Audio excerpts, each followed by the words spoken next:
My little boy keeps asking why good people always leave. I told him I didn't know, and I still don't. So if you can hear me, please fight. I'm tired of telling my son goodbye stories. You probably won't remember me if you wake up. I'm just a broke single dad, but you were the first person who treated me like I still mattered. I stayed because no one deserves to wake up alone. I know you're rich, and I know people like me don't belong in your world. But when my wife died, I learned how empty a room can feel. I heard every word.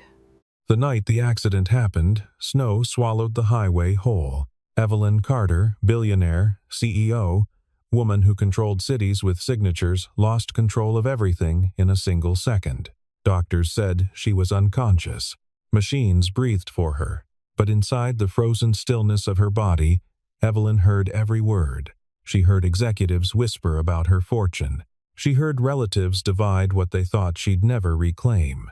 Then, in the quiet of a winter night, a single dad in worn boots walked into her room and said something that shattered the woman money had never managed to save. The winter gala had been flawless. Crystal chandeliers cast warm light across Chicago's elite, checkbooks opening for causes they'd forget by morning. Evelyn Carter had given her speech brief, commanding, the kind that made investors lean forward and slipped out before the applause faded. She preferred it that way. Present, powerful, gone. Her driver had called in sick. Fine. She'd drive herself. The highways were clear enough, and she'd driven in worse. That confidence lasted exactly 47 minutes.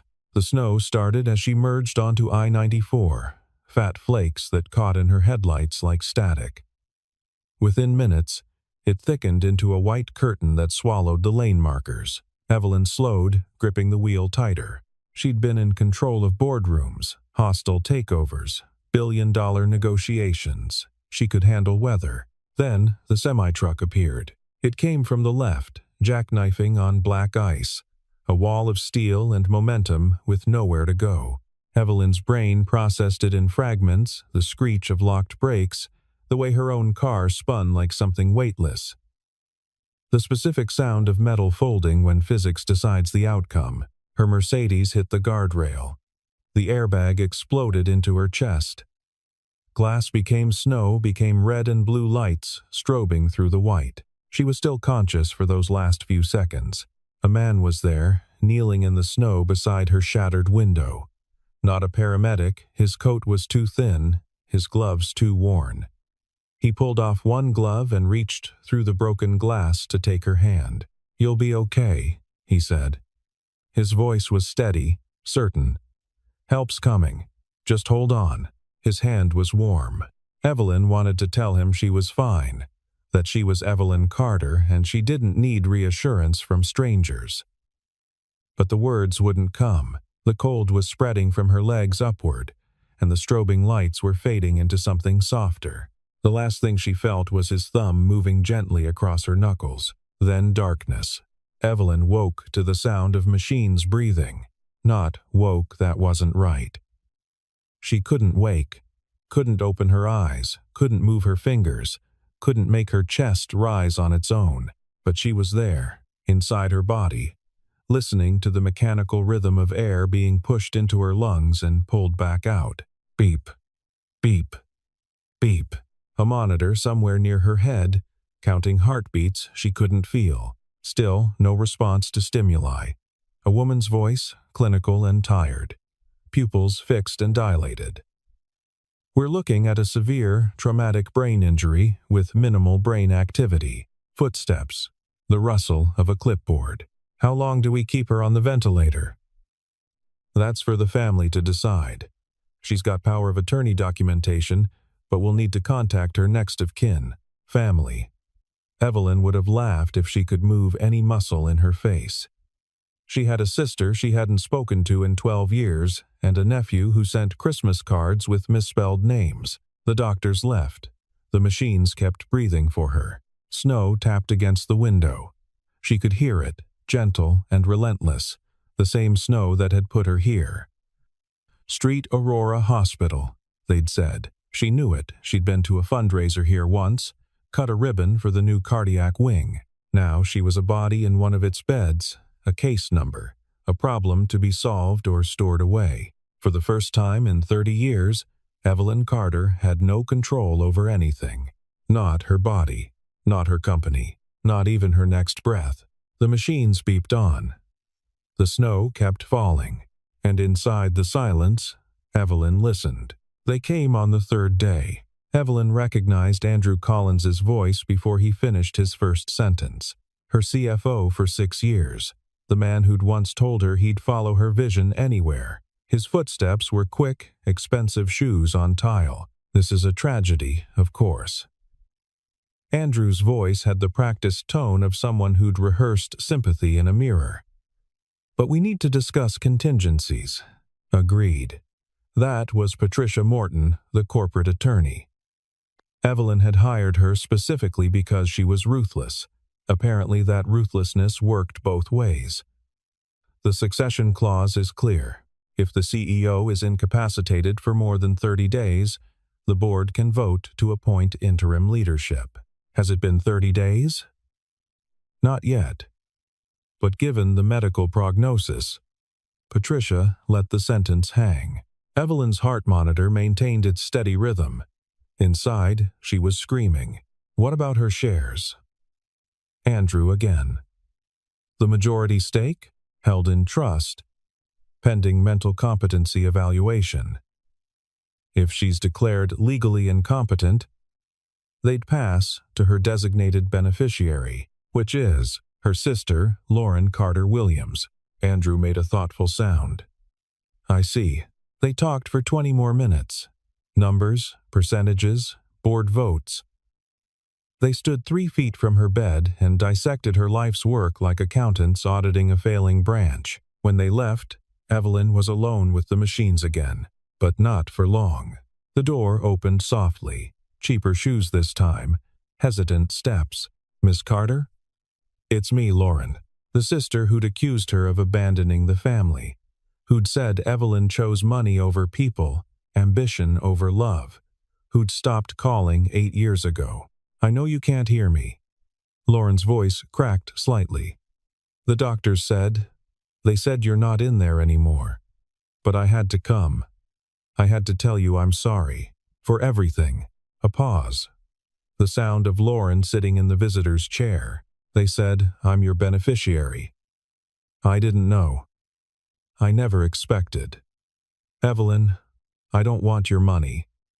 I just wanted my sister back. The words might have meant something once. But Evelyn had heard the conversation with Andrew. She knew Patricia Morton was already drawing up papers. Lauren might not want the money, but she'd take it. They always did. When Lauren left, she squeezed Evelyn's hand once. Evelyn felt nothing. The snow outside thickened. The machines beeped on. And in the isolation of her silent prison, Evelyn Carter realized something worse than losing control. No one was here because they cared if she lived. They were here to measure what she'd leave behind. He came on a Tuesday night, after visiting hours. Evelyn heard him before she saw him, not that she could see anything, but she'd learned to map her room by sound. The door was to her left. The window was behind her head. The machines were to her right, counting down a life she couldn't live. These footsteps were different, slower. The soft squeak of rubber soles, not leather. Work boots, maybe. Or the kind of shoes that got replaced when they wore through, not when they went out of style. The voice was quiet, almost apologetic. A man's voice, rough around the edges in a way that suggested cigarettes or winter air, or both. I don't know if you remember me. You probably don't. It was dark, and there was a lot going on. He sat in the chair beside her bed. Evelyn heard the creak of cheap plastic, the exhale of someone who'd been on his feet too long. I'm Daniel Brooks. I was driving behind you when the accident happened. I saw the whole thing, the truck, the spin, everything. A pause. The sound of him rubbing his hands together, warming them. I stayed with you until the paramedics came. I didn't know who you were then. Didn't know until I saw your picture on the news. Billionaire CEO, they said. You run half the businesses in Chicago. He laughed softly, without humor. I just saw someone who needed help. Evelyn's monitor beeped steadily. Outside, wind drove snow against the window. The paramedics told me you probably wouldn't make it. Said the injuries were too severe. But you're still here. So that's something. He shifted in the chair. I came back because, I don't know. Because I held your hand and told you it would be okay, and I wanted to know if I was right. If you made it. Daniel was quiet for a moment. You did make it. Sort of.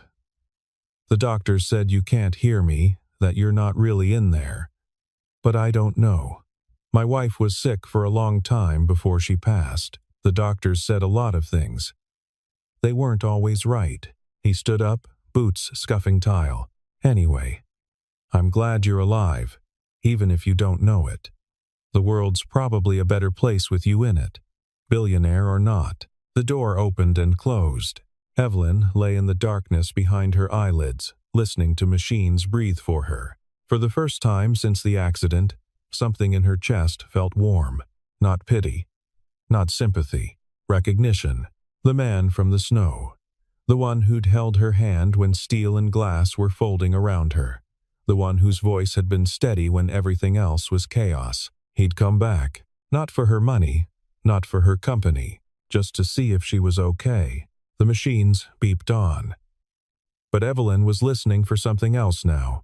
The sound of rubber-soled boots in the hallway.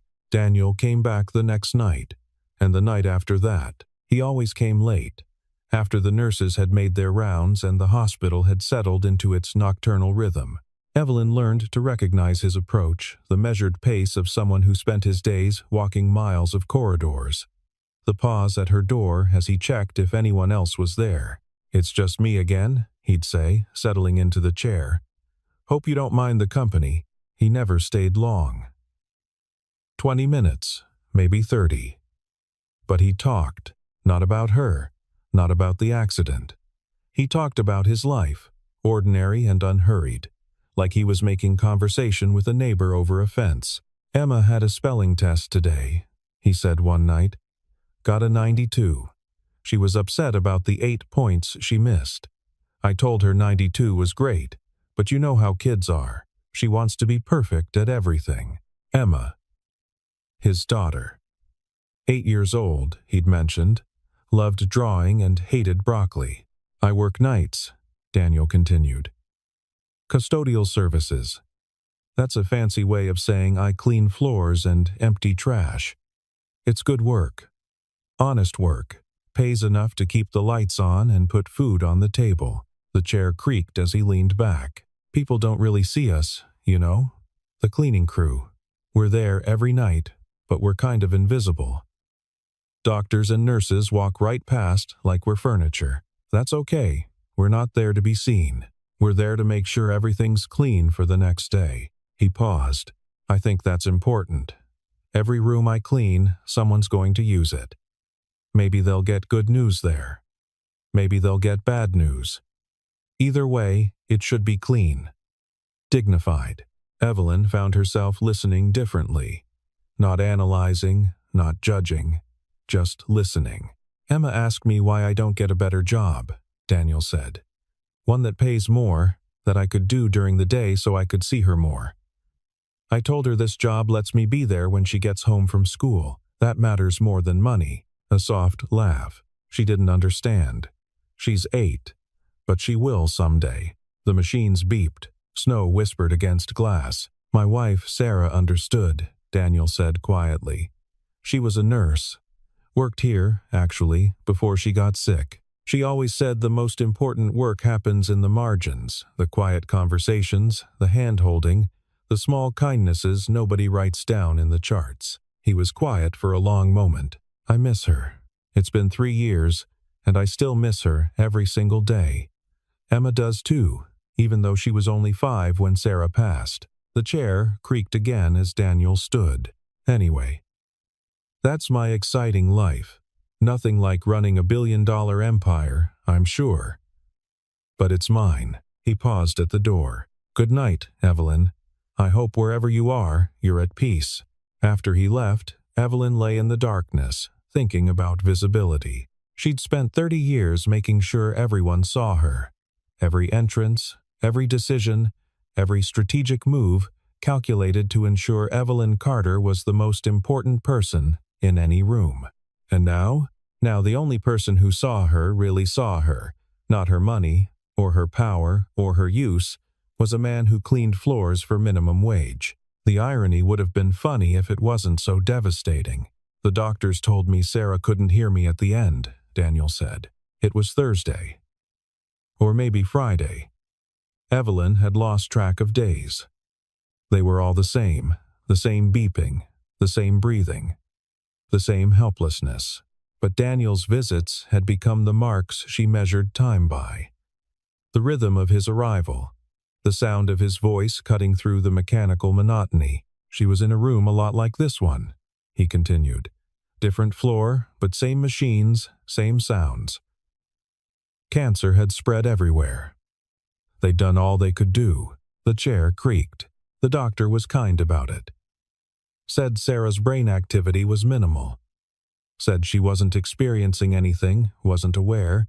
Said talking to her was really just for my benefit, not hers. A pause. I talked to her anyway. Outside, an ambulance siren wailed past, fading into the snowy night. I told her about Emma's day, about the bills I'd paid, about stupid things I'd seen on the way to work, and I told her I loved her. Every single day, I told her that. Daniel's voice got quieter. The night before she died, something changed. I was holding her hand, telling her about Emma learning to ride a bike, and her fingers moved. Just barely, just the smallest squeeze. The nurses said it was a reflex, involuntary muscle contraction. Nothing meaningful, a shaky breath, but I know what I felt. She heard me, and she was telling me she heard. Evelyn wanted to scream. Yes, exactly. I'm here. I hear everything. So when they tell me you can't hear anything, Daniel continued, when they say there's nobody home, I don't necessarily believe them. Maybe they're right. Maybe you're gone and this is just a body breathing. But maybe they're wrong. He shifted in his chair. Either way, it costs me nothing to treat you like you're listening. To talk to you like you're a person, not a diagnosis. Sarah would have done the same. The monitor beeped its endless rhythm. Here's what I think, Daniel said. I think consciousness is stranger than we understand. I think there are places people go that machines can't measure. And I think loneliness exists even in silence. He stood up. So I'll keep coming back. Not because I expect anything. Not because I think you'll wake up and thank me. Just because nobody should be alone. The boots moved toward the door. Nobody should be alone, he repeated. Not even billionaires. After he left, Evelyn felt something she hadn't felt in years. Not gratitude, exactly. Not yet, but the beginning of it, the seed of understanding that she'd spent decades building walls around herself, ensuring her independence, her self-sufficiency, her absolute control. And now, trapped in a body that wouldn't respond, she was learning the cost of those walls. The machines kept her alive, but Daniel's voice made her want to live. Emma came on a Sunday. Evelyn knew immediately something was different. The footsteps were smaller, quicker, accompanied by Daniel's familiar tread. Remember what we talked about, Daniel said gently. Miss Carter is very sick. She can't talk or move. But we can still be kind to her, okay? Okay, Daddy. A child's voice, high and clear. Small footsteps approached the bed. Evelyn felt the mattress shift slightly as Emma apparently climbed onto the chair to get closer. She looks like she's sleeping, Emma said. Sort of. But it's different from regular sleep. Does she have dreams? I don't know, sweetheart. Maybe. A tiny hand touched Evelyn's arm. The touch was feather-light, hesitant. Hi, Miss Carter. I'm Emma. I'm in 3rd grade. My daddy says you're very smart and important. Daniel made a soft sound, half laugh, half something else. Emma, you don't have to, but I want to talk to her. The small hand stayed on Evelyn's arm. Daddy talks to people who can't talk back. He says it's important. Yes, that's right. Emma was quiet for a moment. Then, Miss Carter, are you lonely? Daddy says hospitals can be lonely, even with all the people around. Evelyn's heart monitor maintained its steady rhythm. Inside, something cracked. Yes, she wanted to say. Yes, I'm so lonely I can't breathe. I've been lonely my whole life and I never knew it until now. I get lonely sometimes, Emma continued, her voice matter of fact. At school, when the other kids play games I don't understand. Or at home, when I miss Mommy. Emma Daniel's voice was tight. It's okay, Daddy. You said it's okay to talk about Mommy. I did. You're right. The small hand patted Evelyn's arm gently. My mommy died, Emma said. But Daddy says she's still with us in our hearts. Do you have people in your heart, Miss Carter? Evelyn thought of her empty penthouse, her scheduled dinners with business associates, her sister who'd stopped calling, her nephew who sent cards with wrong names. No, she realized. I don't. I think everyone has people in their hearts, Emma decided, even if they don't know it yet. There was a rustling sound. Paper. I made you something, Emma said. Daddy, can you tape it to the wall where she can see it? Oh wait, she can't see. Tape it where it feels like she can see it. That's very thoughtful, sweetheart. More rustling. The sound of tape being pulled from a dispenser. There, Daniel said. Right where the light hits it. It's a picture of us, Emma explained. Me and Daddy and you. We're all standing in the snow, but the sun is coming out. Because even when it's cold, the sun always comes back. The small hand found Evelyn's again. You're not alone, Miss Carter. We're here. Something inside Evelyn shattered, not broke. Shattered. Every wall she'd built, every defense she'd constructed, every cold certainty she'd wrapped around herself like armor. All of it came apart under the gentle pressure of a child's hand. She couldn't cry. Couldn't move. Couldn't show any sign of the earthquake happening inside her. But if she could have moved, she would have held that small hand and never let go. Time to go, Emma, Daniel said softly. Okay. Bye, Miss Carter. I'll come visit again if Daddy says it's okay. The small footsteps retreated. The door opened. You did good, sweetheart, Daniel said. I hope she knows she has people in her heart now. I think she does. The door closed. Evelyn lay in the darkness, surrounded by machines, marked by the beeping that counted her heartbeats. But she wasn't alone anymore. A child had seen her, really seen her.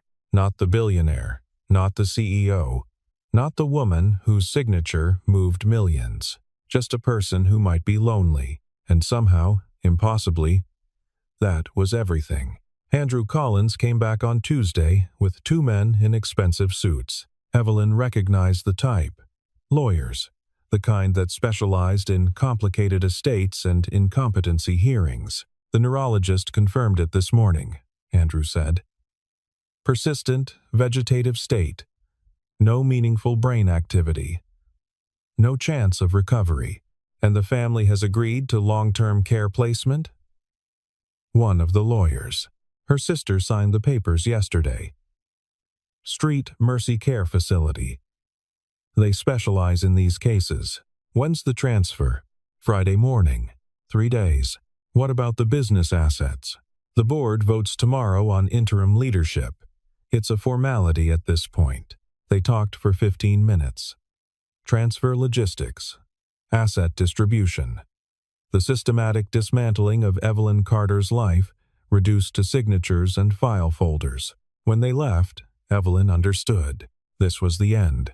Not death, something worse. Storage.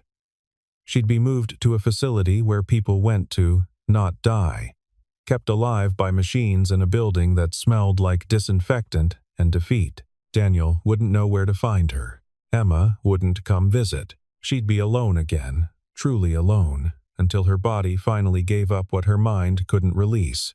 That night, Evelyn waited for the familiar sound of rubber-soled boots. They came at 10:47 p.m. Daniel sat in the chair, but he didn't speak immediately. She could hear him breathing, the kind of heavy breath that came before hard words. "I heard them talking," he finally said. "The transfer. Friday." The chair creaked. "I tried to find out where they're taking you. The nurses won't tell me. Patient privacy. I'm not family, so—" He trailed off. Silence. Just the machines and the wind. "I should have known this was coming," Daniel said quietly. "These visits couldn't last forever.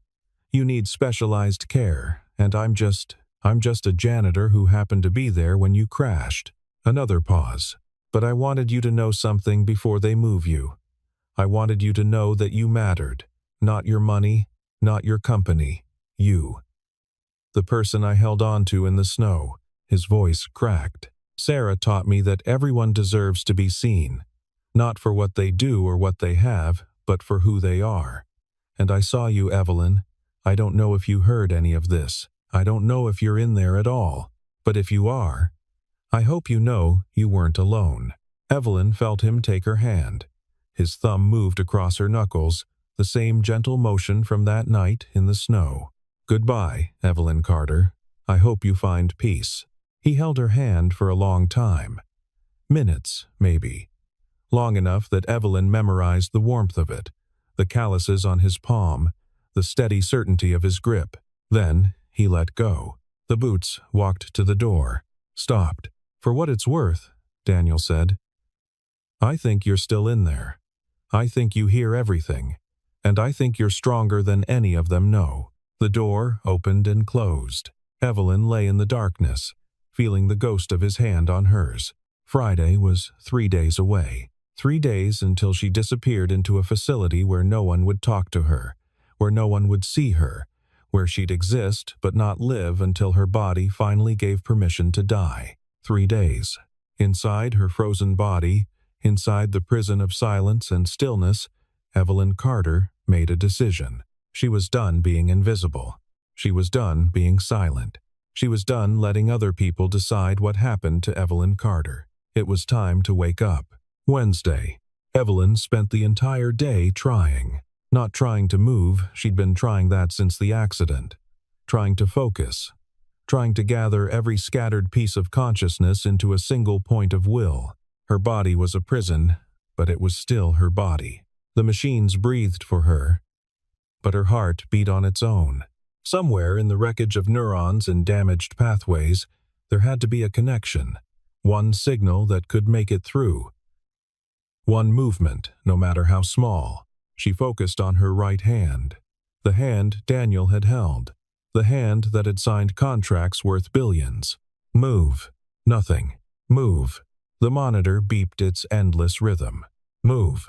By Wednesday evening, she was exhausted in a way she couldn't physically feel. But she didn't stop. Thursday. The morning nurses came and went. A doctor checked her vitals, made notes, left without speaking to her. Andrew Collins stopped by at noon. One more day, he said to someone Evelyn couldn't see, probably Patricia Morton. Then this whole situation is resolved. Resolved, like she was a problem. A line item to be checked off and forgotten. Evelyn focused harder. Her entire existence narrowed to a single point. Her right index finger. Every fragment of consciousness, every shred of will, every ounce of determination that had built an empire, all of it concentrated on one simple command. Move. Thursday evening arrived. The sun set beyond her window, painting the room in shades of orange and gray. Still nothing. Maybe the doctors were right. Maybe there was nobody home. Maybe consciousness without the ability to act was just another form of death. Slower and crueler. The boots came at 10:52 p.m. Daniel sat down heavily, like he'd carried something exhausting all day. "Last time," he said quietly.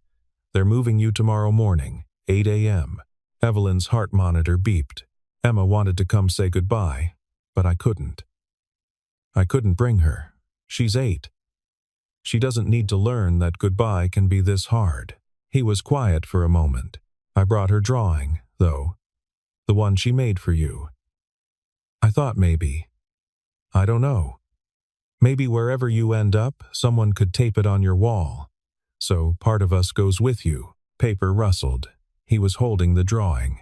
3 people in the snow, Daniel said. The sun breaking through. She really believes that, you know.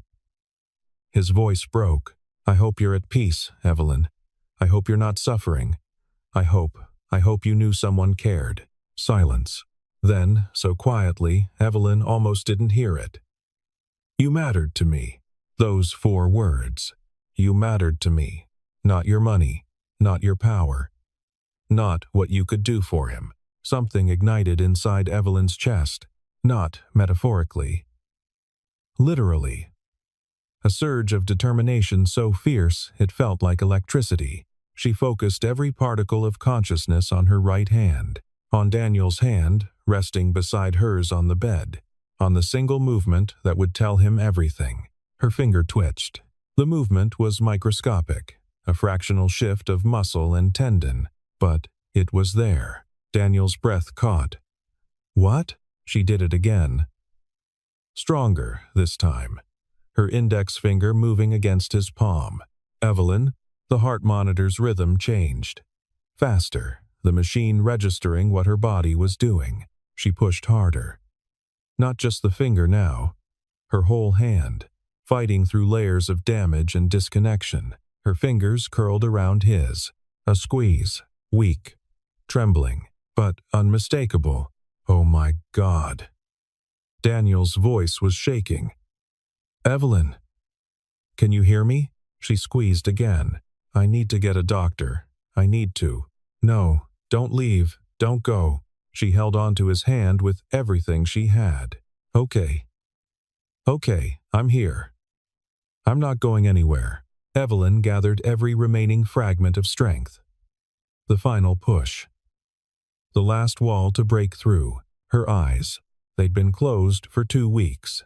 Sealed shut by swelling and damage and the body's instinct to protect what it couldn't heal. Open. The darkness behind her eyelids lightened. A crack of brightness, painful and beautiful. Open. Light flooded in. Blurry shapes, colors. The world she thought she'd lost. And there, leaning over her with tears streaming down his face, was Daniel Brooks. She saw him. Really saw him. Evelyn's lips moved. No sound came out at first. Her throat was raw from the ventilator tube they'd removed days ago. Her voice, a rusted mechanism. But she tried.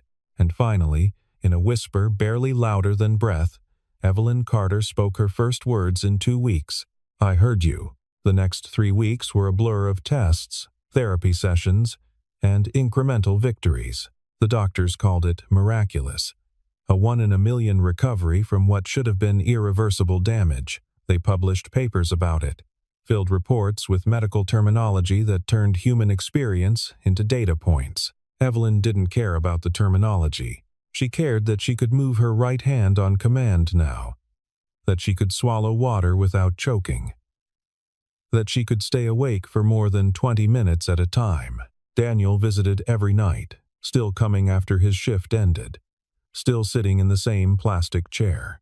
Emma came twice a week, drawing new pictures that the nurses taped to every available wall surface. You're famous now, Emma announced one evening, swinging her legs from the chair.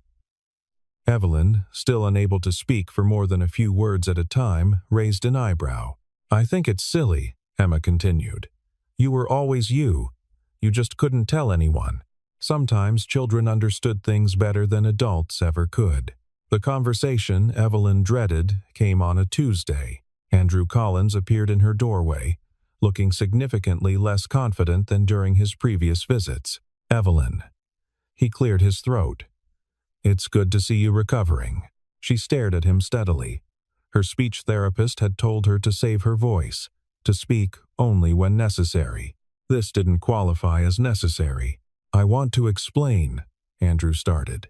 The board, actions, the succession planning, it was all standard procedure. Out, Evelyn whispered. I'm sorry. She took a careful breath. You're fired. Out. Evelyn, please. 6 years I've worked for you. I was trying to protect the company to ensure you were counting my money. Each word cost effort. Before I was cold. Andrew's face went white. I never meant. Patricia Morton, fired. Lauren gets nothing. She paused, gathering strength.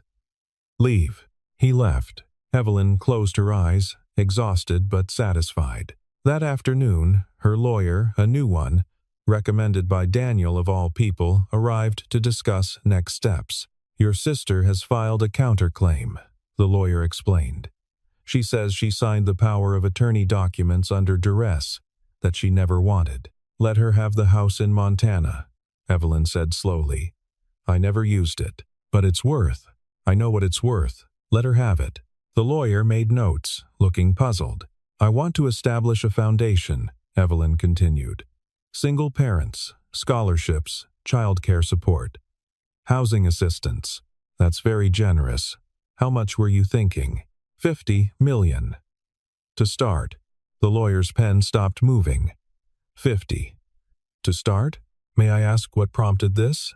Evelyn thought about a hand in the snow, about rubber-soled boots in a quiet hallway, about a child who believed the sun always came back. Someone taught me what matters, she said. 4 weeks after waking up, Evelyn was moved to an inpatient rehabilitation facility. It was expensive, comfortable, and nothing like the long-term care warehouse Andrew had arranged. Daniel brought Emma to visit on Saturday. They said you're walking now. Emma bounced through the door. Can I see, please? Evelyn was in her wheelchair. She could walk about 15 feet with a walker, but it exhausted her. Still, for Emma, she'd try. Help me up. Daniel was immediately there, supporting her elbow as she transferred to the walker. Emma watched with enormous eyes. Evelyn took one step, then another. Her legs shook, and her left side was weaker than her right, but she moved forward. 5 steps. Emma applauded like Evelyn had just performed a miracle. Maybe she had. When Evelyn sat back down, breathing hard, Emma climbed into her lap. I'm proud of you, the child said seriously. Evelyn felt tears prick her eyes. When was the last time someone had said that to her? When was the last time she'd done something worth being proud of that wasn't measured in profit margins? Thank you, she whispered. Daniel was watching them with an expression Evelyn couldn't quite name. Soft, warm, the way someone looked at things they wanted to protect. I need to tell you something, Evelyn said to him. Okay, the foundation, the one for single parents. I want you to help run it. Daniel blinked. What?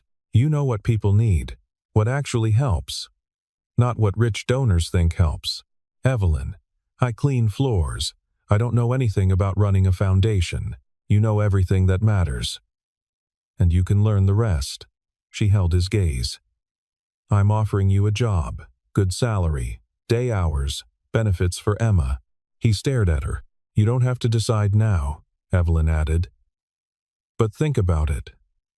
Please. Why? Daniel asked quietly. Because you saw me when I was invisible. Because you talked to me when everyone else talked around me. Because you taught me the difference between being alive and living. Emma looked between them. Does this mean we'll see Miss Carter more? If she'll have us, Daniel said. Always, Evelyn said. 6 months later, on a morning when the last snow of winter was melting into spring, Evelyn Carter stood at the window of her new office. Not the corner suite at Carter Industries. She'd stepped down as CEO, appointed a successor she actually trusted. She still sat on the board, still had influence, but she didn't need to control everything anymore. This office was smaller, warmer. The walls were covered with children's drawings, including Emma's original picture of 3 people under a winter sun. Behind her, she could hear Daniel on the phone with a grant applicant, his voice patient and kind. Tell me about your situation, he was saying. No, take your time. I know it's hard to ask for help. Evelyn smiled. She'd spent 30 years building an empire that didn't save her when she needed saving. It took losing everything: control, power, the ability to speak or move or exist in any meaningful way to learn the truth. Money had never saved her. Being seen did. Being heard did. Being loved by a man who cleaned floors and a child who drew suns breaking through winter clouds, that's what saved her. Evelyn turned from the window. Coffee? She asked Daniel. He looked up, smiled. Always. It was a small word, a simple word, but it meant everything. Outside, the snow was gone, and the sun, just as Emma had always believed, had come back. The foundation grew steadily. Daniel interviewed applicants personally, listening to stories that mirrored his own. Evelyn handled the business side differently now. She collaborated instead of dictating. It was harder than running a corporation, less controllable. She'd never felt more alive. One Friday evening, Daniel knocked on her office door, looking nervous. "Emma asks every day if you're coming home," he said. "We're getting a bigger place, 3 bedrooms. The third gets good light. Emma says it would be perfect for someone who might want to be part of our family." Evelyn thought about her penthouse. Expensive silence. No happy memories.